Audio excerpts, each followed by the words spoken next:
இப்போ எனக்கு கல்யாணம் ஆகி எத்தனை வருஷம் ஆயிருக்குன்னு நினைக்கிறீங்க? 33 வருஷமா கல்யாணம் பண்ணிட்டு நானும் ஒருத்தி கூட வாழ்ந்துகிட்டு இருக்கேன்னா பார்த்துக்க எங்களுக்கு எவ்வளவு அனுபவம் இருக்கும். அதாவது இது விட்டு கொடுக்கக்கூடிய அந்த மனப்பாங்கு போயிட்டு போகுது. சில நேரத்தில் நம்முடைய மனைவி நம்மை டாமினேட் செய்ய வேண்டும், அவள் சொல்லுவதுதான் சரியாக இருக்கும், அவள் என்ன முடிவு எடுக்கிறாளோ அதன்படியா நடக்க வேண்டும் என்று ஆசைப்படுவார். பல குடும்பத்தில் அப்படிதான் நடக்கும்.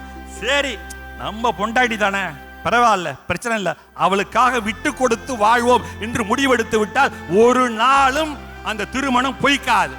எற்றைக்கும் 7 பிறவிக்கும் உந்தன்னோடு உற்றாமே ஆனோம், உனக்கே நாம் ஆட்செய்வோம் என்று ஸ்ரீவில்லிபுத்தூரிலே பிறந்த ஆண்டாள் கண்ணனை வேண்டி விரும்பி திருப்பாவையில் பாடுகிறார் என்றால் அதுதான் உண்மையான காதல்.